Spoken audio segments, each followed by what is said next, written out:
The diner is open for business here on this November 10th as of the day of this recording. So Sydney Sweeney's latest movie, Christy, a biopic about a female boxer, Christy Martin, had one of her worst opening weekends. A lot of people obviously like her because she's pretty and she has 2 reasons on her chest for you to look at her, right? Well, sure. I did not even know she was an actress. Total disclaimer. Have any of you heard of the name Christy Martin at all? No. If you were a boxing enthusiast in the 90s, you heard of her. So this was a movie about her. She was a trailblazer. And it's very similar to the movie Queen of the Ring, almost basically the same concept. It's a pioneer in a male-dominated sport that becomes a successful draw with an abusive husband that manipulates her behind the scenes.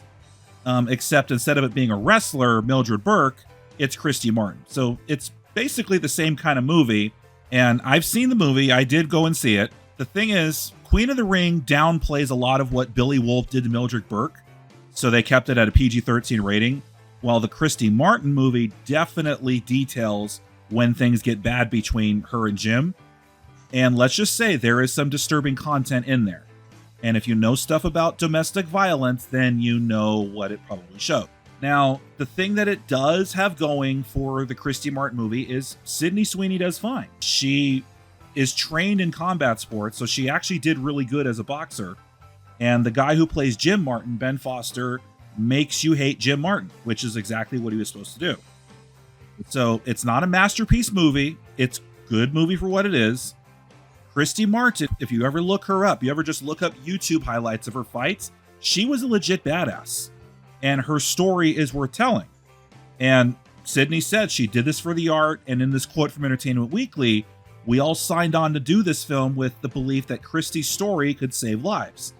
So that's a noble cause, in my opinion. That's fine. She has good points, and I would not doubt Sydney Sweeney's chops as an actress. She's been in big stuff, so she is kind of up and coming. She's not major Hollywood draw. And if I can say this about her, that I give her props for when Man and Wind flopped, I thought she was good, with the excuse of, oh, you're a bunch of sexist men for not watching it.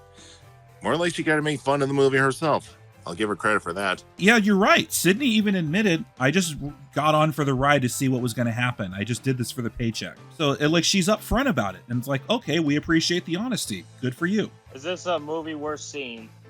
Yeah, it's worth seeing on streaming. You may not think it's worth seeing in the theaters. It is not necessarily a Rocky movie per se. It's a domestic violence survivor story is what the movie is. You have to get in the right mood for that, if you know what I mean. Yeah, and I was going to ask when Sydney Sweeney said that we did this movie to save lives from what, or in what kind of way? And I'm starting to see it's, maybe somebody might see the movie, might hear about Christy Martin's story. That's the idea. And when it comes to Christy Martin, yeah, her story is worth telling. But again, do you think a movie about a closeted gay woman boxer from the 1990s turned domestic violence survivor, is that really something the average moviegoer is dying to see? Yes or no? Nope. Not really. They'll watch it when it gets on streaming. And I think most people now, they're probably saving their movie budget for Wicked 2, which comes out later this month. I know I'll be seeing that. You mean the movie starring the home wrecker called Ariana Grande? You know what? Ariana Grande is so perfect for Glinda that you actually forget that it's her. Yeah, Ariana Grande was a theater kid. And you can make fun of Ariana all you want, but again, Wicked is a good movie. The second one I know is going to be good. Don't sell Wicked short there, Greg. You can make fun of Cynthia, you can make fun of Ariana. People are going to like it. Well, I mean, it could be worse. Hearing about Rachel Zegler being Woman of the Year. Good Lord. Why the fuck who voted her Woman of the Year? Don't look at me. I'm just as surprised as you guys are. Aren't we all? Do you ever remember the movie $1 Million Baby back in 2005? Did any of you hear about that movie? No. I may have. That movie does somewhat ring a bell, yeah. Okay, now that was a female boxing movie, and it was successful in the box office. It won 4 Oscars, Best Actress, Supporting Actor, Director, and Best Picture. But the thing is, that movie was Hilary Swank, Clint Eastwood, and Morgan Freeman. Sydney Sweeney is none of those people. You got to consider the kind of time that we're in versus the time that, you know, the other actors you mentioned were in 20 years ago. It's not been the same place that it has been for several decades since before COVID, and I don't think it's ever going to fully go back to that. That's the thing. Is Sydney Sweeney Jennifer Lawrence? No. No. Is she Scarlett Johansson? No. Count that. But the other thing is, when it comes to like Sydney Sweeney bombing at the box office, it's possible that it could be a bigger thing where certain people are still pissed at her for that American Eagle jeans ad. You remember when that happened? Yeah, they threw a fit over it. That's what I know her from, that ad. Once. Oh, let me guess. They're saying something like, she's a Nazi and all that. Oh, we'll get to that. And for those who don't remember, it's when she did an ad saying, Sydney Sweeney has good genes. And then many took that as playing the words, genes, the clothing, with genes, the genetic blueprints of life, and then accused it of promoting eugenics, aka genetic superiority. So yes, Greg, every blue-haired, overweight, liberal fat woman lost their shit. Oh, how dare she say stuff like that? And, well, maybe you shouldn't be eating, 100 burgers a day. Oh my god, that's racist. How do you say that? Fatphobic? That too. That's definitely fatphobic and racist and misogynist. Newsflash, you're obsessed with misogyny. So yeah, once people on the right, once people like Donald Trump and Megyn Kelly were in support of that ad, it made every activist on Blue Sky, oh my god, she's a Nazi! And Nazi is short for National Socialist, bitch. Oh my god, that wasn't real socialism! Try telling that to Venezuela and Cuba. Yeah. These arguments that Anthony's clearly poking fun of are getting old and tired, and less people are buying into that shit. Did Sydney Sweeney, when she posed in jeans and nothing else, did she do anything that needed apologizing? No. No, it's just an ad. You're right, Mikey. It was just an ad. It's just an ad. There is no need for her to apologize for anything that she did. If I'm not mistaken, if you want to see her without clothes on, I think that's in Euphoria. Huh? That's one of the shows that she's in. If I'm not mistaken, you can. God. There's two reasons for you to see her right there: her left breast and her right breast. And you can see in the clips from this interview where, like, she was really trying to press the issue. Are you going to denounce white supremacy? And are you, because that ad makes you seem like it? And Sydney looked at her like, "What the fuck you talking about, bitch?" Yeah, like she never supported that. If this was an ad from 20 years ago, nobody would have batted an eye. Like, I get the joke, oh, she has good genes because she's pretty and she looks really hot. And you could have done that with any woman, no matter what race. You could have put Halle Berry in there. You could have put Penelope Cruz in there and to say that. And we all would have been like, yep, she has good genes because she's hot. And there would have been no outrage. Mm-hmm. Remember the Calvin Klein ads of the day? That shit was more risque. You don't remember it. What rock were you guys living under? But yes, it was another example of these miserable morons projecting a lot of shit into a jeans ad that was not there and just constantly trying to be outraged over something. I think it's just people trying to dig as little things as they can, and then, like, all of a sudden, oh, it's this person's fault. Or, like, those people you see online that they either blame society or they go straight to the Jews, that they're the ones who did this or this. And I'm just tired of seeing the Gen Xers or now older millennials still believing in that. Again, remember, folks, you got to remember, Sydney Sweeney just did a movie where she played a gay domestic violence survivor with the backing and blessing from the real-life women she portrayed, with the hopes that it raises awareness and saves lives. And what are the morons, activists, saying? Like, oh, she's a white supremacist, she's a neo-Nazi! Because she said something I don't agree with! A bunch of fucking idiots. Why do you guys always keep looking for something or a bunch of things to bitch about? Insecurity. They're so miserable that they want to make everybody else miserable. Back when I was younger, like in my teens, I would see the same people whine and complain about the console wars. And now that I'm an adult, I'm seeing the same thing, but with politics, and it's just basically adults as kids. But it wasn't as toxic as it was. Once social media and all that stuff became center stage, then it just got really bad. It got so bad that I used to get death threats. You shouldn't be getting death threats for voting for a politician or picking a video game console over a PC. And yet, a lot of these cowards do it anyway. So, in political news, guys, did you know New York City just elected a communist? They elected a socialist or communist, Zoran Mamdani. He promises free buses, and he also promises lower rent. Actually, it's not communism, it's democratic socialism. Bullshit. Yeah, well, He also wants free grocery stores, too. a terrible idea on so many levels. Yes, the socialism is like a slippery slope path to communism, no matter how long or what the pace is. But what they're doing is a page straight out of their playbook. Yeah. So, I mean, and it's amazing that they don't see their logic. It's like they want to target the rich people, even though the rich people pay half of their taxes. They're responsible for half of the taxes that fund the city. Mamdani has gone as far as saying that he doesn't want billionaires to exist. Some rich people are thinking of moving to Florida from New York. Oh, they already are doing it. Businesses are saying fuck this. There's companies that said, "Okay, we're not going to deliver to you if you're going to impose this shit on us." And not to mention, once Mamdani becomes mayor, he doesn't want the NYPD to cooperate with ICE to deport illegal immigrants.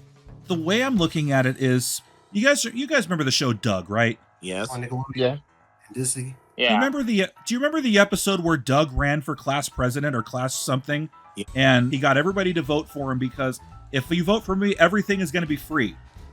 Ooh, I remember that episode. Yeah, this is basically anybody who runs for class president. They'll say, "I'm going to offer this for free," but they can't do it. That's the thing with free buses. Like the governor of New York State, like Kathy Hochul, she's not going to be able to allow it. Well, the moral of that episode was Doug really realized he couldn't promise free shit. And he actually had to make a big speech saying, "Hey guys, I know I said I'll give you free shit, but I really can't do that," before the election. Like Mamdani just pulled a Doug funny without coming clean. And then you know what, Mamdani, the first thing he started to do after the election, "Okay guys, I need you to start sending money again." Oh, brother. Oh, this is Like great. it's like he's a millionaire. Why does he need to ask people for money? He's a trust fund Nepo baby. This guy has not worked a real job in his life. And now he is expected to lead one of the leading cities on the planet. You gotta actually remember that, I think this thing is really not gonna work. And I know people have told me, "Oh, New York City is already having financial problems." Well, if that's the case, then and his policies actually come to fruition, it's going to make their problems so many more times worse. Some of these promises, and not all of them, are not going to work. It's the old saying that the road to hell is paved with good intentions. Stephen A. Smith even said it on his podcast. He basically said most of Mamdani's voters are people who don't pay bills. They're people who don't have an idea of how economics work. Mhm. Like they're used to just having shit given to them. Yeah. And now people are thinking of moving to New York because they want the free stuff. If you're going to impose all these taxes on them, if you get these companies, if you tax them to the point where they can't profit anymore, you know what they do? What? They move and they take all their jobs with them. Mm-hmm.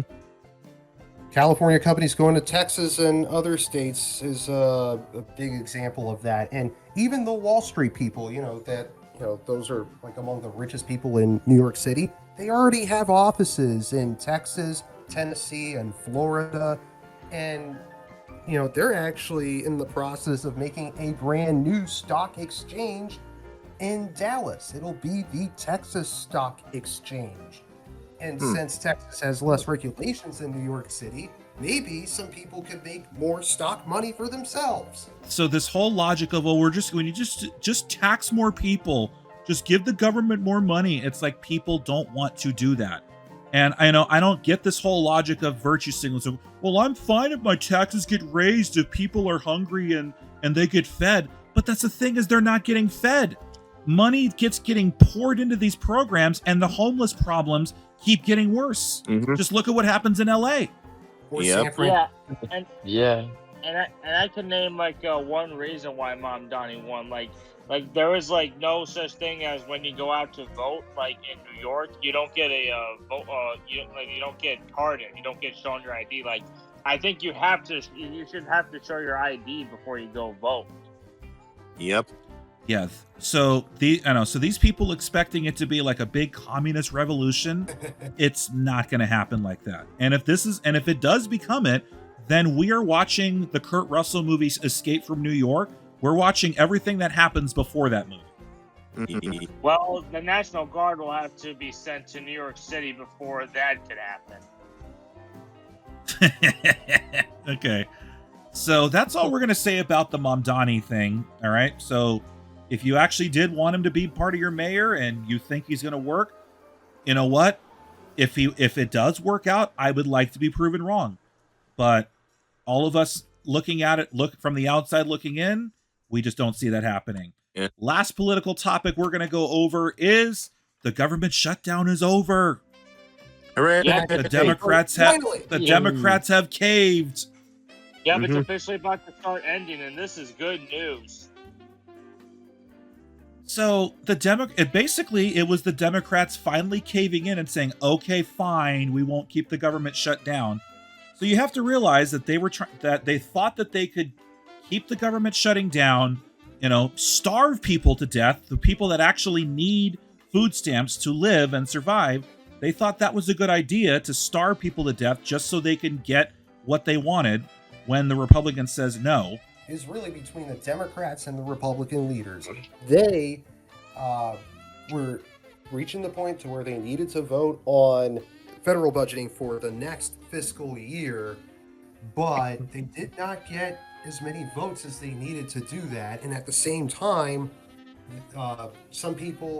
there's a disagreement between the two sides on whether or not to continue to give the tax credits to middle class people to afford health insurance via the Affordable Care Act that was initially set to expire by the end of this year, next month, as of this recording. And that's why the government shut down. And then there was the horrendous unwillingness to come into an agreement to, reopen parts of the government that got shut down because of the shitty political climate that we're already in and have been for years, that has turned this into the longest shutdown in history. But even though, yes, it was the longest shutdown, at the end of the day, Democrats lost. They didn't get anything that they wanted out of it. And the complaints that I have heard from Democrats was basically at what cost? Well, the issue is that the system became broken when they said you will get a tax penalty. You will get a monetary penalty if you don't have health insurance. So basically, because health insurance companies know people have to have them, they raise their rates anyway. I always thought the shutdown was because of the Republicans, according to the TV that my family sees. Some people are just mad that the government shutdown's ending, and they're calling the 8 Democrats that agreed to vote in the Senate to end the government shutdown. They call them traitors. Oh yeah, every lefty is now really pissed off at Chuck Schumer. I don't want to say this, but it's looking like it. America's either going to become the Weimar Republic with just political parties fighting each other nonstop, and nothing's ever going to get done, or it's going to become like Russia in the 90s, how it's just going to collapse, but the government will still be there. Well, the Weimar Republic led to Nazis getting in power. So according to other Americans, we're already past the Weimar Republic, because after all, Trump is a Nazi. Didn't you hear that? No, You've heard it over and over. All right. So with that said, the diner is closed. Thank you so much for joining us. Stay tuned for the next one, which will be episode 22. I'm Desert Coyote 22, and thanks for listening.